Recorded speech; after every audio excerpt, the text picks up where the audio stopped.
Luthier Ivan and Luthier Jeffrey. Today, what I want to show you is, this is called kerfing. You can come closer. This is what goes inside both the top and the bottom inside the ukulele, right? In order for the ukulele to stay without breaking apart, we put this thing called kerfing within the lining of the instrument. But before we do that, like we did here, we adjusted one of the sides and we cut accordingly, right? So we could get the whole side together. As you can see, inside, if it's already all bent, perfectly bent. Obviously later on we'll do a little additional work. With this one, I left like that so I could show you. As we can see, if we put it inside the ukulele, right, it doesn't fit as well, right? Look at that big hole. That means we have to cut here. But if we cut too much, we might really mess up the side, right? So what I like to do is I like to put it from this side, right? Look at it here. Then I'll mark. I'll give it a little bit of space.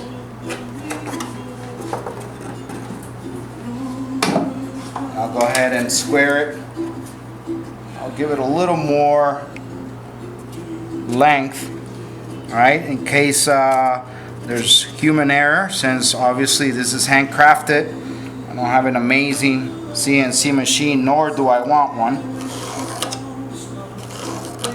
right? Make sure your line is nice and dark. Sorry, it's a little hot in here. So now, I like to use this side. I like to cut on a 45-degree angle. My first cut is going to be nice and soft. Right?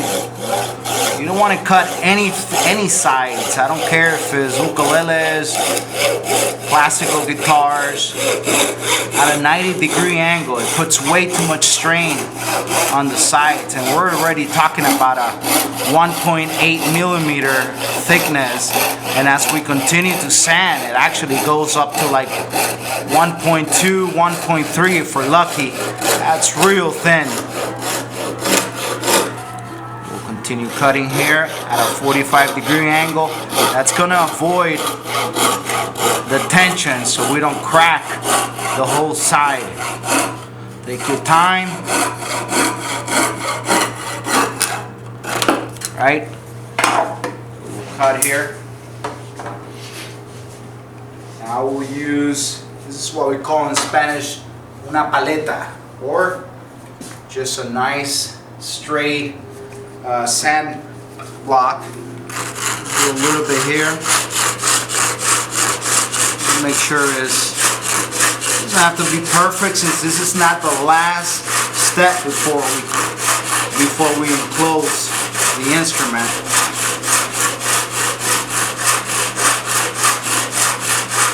Right? Nothing has to be done in a rush. Nothing can be done. You have to be very careful how you treat the sides.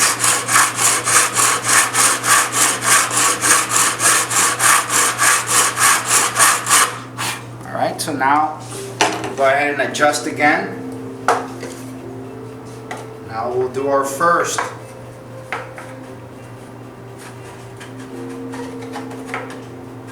Look at that. That's what we call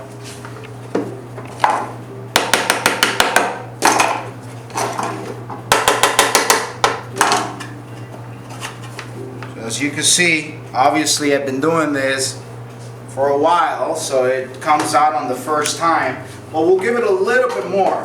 Just go, instead of going with the coarser sandpaper, we'll go up with the, I believe this is 120. It's 120, don't you? So we'll go here.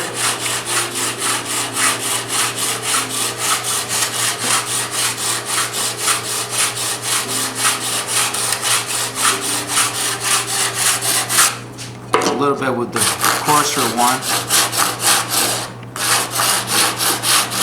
Try to keep it straight, right? Don't put too much tension on the sides, especially where it bends, since that's already, the wood is so tense because the fibers are not supposed to be bending like that. You're doing it by force by using this, which I like to put a wet towel on it to try to avoid burns, although I still get some burns in there. It takes a lot of work to get those burns out. So, again, use caution. Don't try to rush unless you've done this more than a few times. I think that's going to give us a perfect fit here. So now we'll go again. We'll squeeze it in there. All right. Now we got ourselves, as you can see,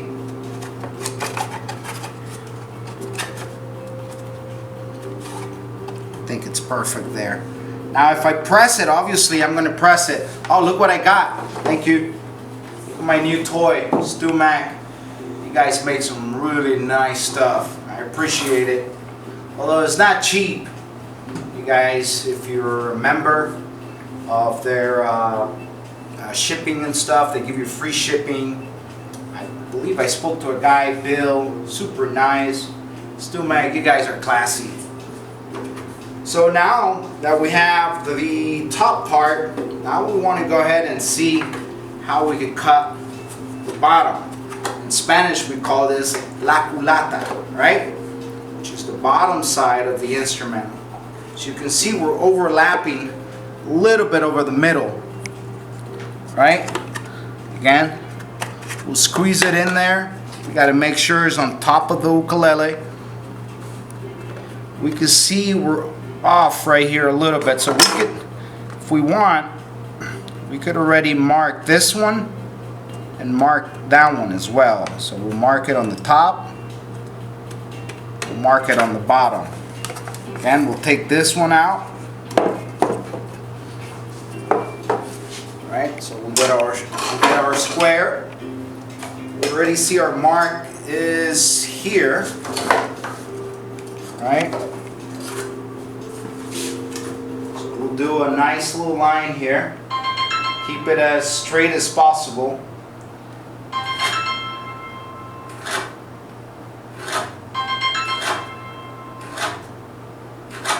And make sure your lines are dark. You know, you don't want to make sure your lines are really nice and dark because you're cutting there. All right, so again, cut on a 45-degree angle. I don't know if I could cut here, so I'll continue cutting here on a 45-degree angle. Nice and soft, right? If you do it fast. See, as soon as I went 90-degree angle, my side started trembling, which is not a good thing to do because you could just demolish this side. And it took about, to get here, it took about 30 hours already just to get the sides ready. Not including the bending. So again, make sure you take your time. And might be rushing a little bit. I don't want this video to be 30 hours, but I've done this before, so I'm able to do it a little bit quicker.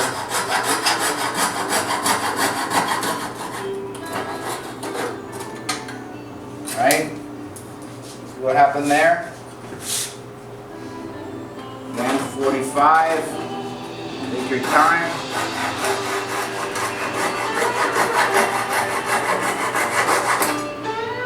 All right. Now again, we use this.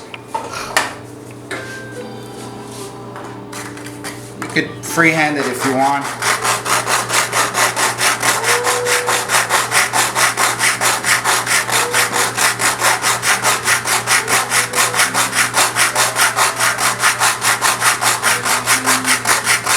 Obviously, we're not doing the perfect straight cut right now. Why? Because you're at Guitars and Ukuleles.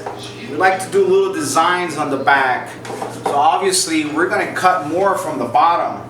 But right now, what we're doing is just trying to make sure the sides fit accordingly so we can get ready to put this